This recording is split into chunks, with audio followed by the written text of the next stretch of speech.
Yung mga kapatid, welcome po ulit sa bagong video. Ayun na araw mga kapatid, meron po tayong ayusin aircon. So nawala yung lamig niya mga kapatid. So pag ligtas ko kanina, so sira yung evaporator niya. So kaya titirahin natin ito ngayon. So yan. Ito na mga kapatid. So tanggal na yung evaporator casing niya. So madali mo lang, magbuot mo lang dira. So ito na, papalitan natin yung yung evaporator niya mga kapatid. So nandito yung bagong evaporator niya, ito. So sa Shopee lang to ipalit mga kapatid, mura lang 1.8 kaysa dito magbili sa sa mga aircon dealer o retailer, mahal siya. So ito, tirahin natin to, buong pago na to mga kapatid, ipalit tayo ng bago.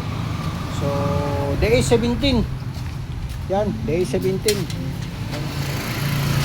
So yan, askag na. So sundan nyo lang mga kapatid, papalitan natin to. So mamaya update lang ako. So ito na mga kapatid. So klaro kayo leaking kay na oil gawas dreo. So yan, klaro kayo sa bungkag yung kempang niya mga kapatid. So gasan na to ni. Yan, bungkag yung bungkaga. So, yan, ito yung bago yan. So sundan ako mga kapatid, ugasan ko muna to. Yan, para maganda naman. Saka balik natin doon. Yan, karga tayo preyon, ligtis muna bago preyon. So yan mga kapatid, sundan nyo lang ako, malapit na to. Yan. So ito mga kapatid, aga solda tayo. Soldahin natin to. Yan.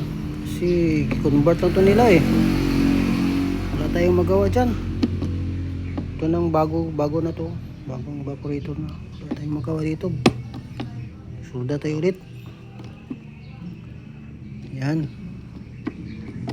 kasi ganito na to so pag hindi natin to sisirain, hindi natin mapalitan ng evaporator, kaya sisirain natin tapos ayusin na naman.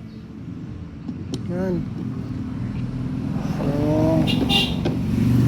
So ayan mga kapatid, ito nagasolda tayo, welding, kasi sundan nyo lang ako kasi walang naghahawak ng cellphone, walang mag-video sa akin. So ito, nakabit na yung bagong evaporator.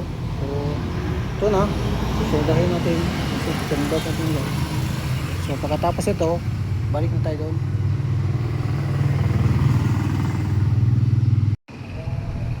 Yan, balik na ako mga kapatid. Yan na, nabalik na.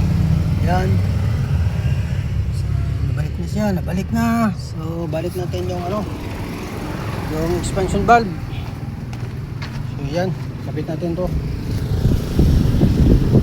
Okay pang gasket na. Wala pa kung may gasket na. So balik lang natin to pag man vacuum na ta. Ligtis pa. Ayun na mga kapatid, vacuum na tayo. Yan. Vacuum na. Vacuum na. Maya mga 20 minutes. 20 to 25 minutes. So na to, mga 15 minutes na. So yan, balik na yung expansion valve. Maya mag-charge na tayo ng preyon. So mga 5 minutes pa. Ayan, day 17 ha. Baka gusto nyo magpaayos ng aircon nyo, punta lang kayo dito, Nunoy Car Aircon Tech. Salamat sa pagpanood mga kapatid.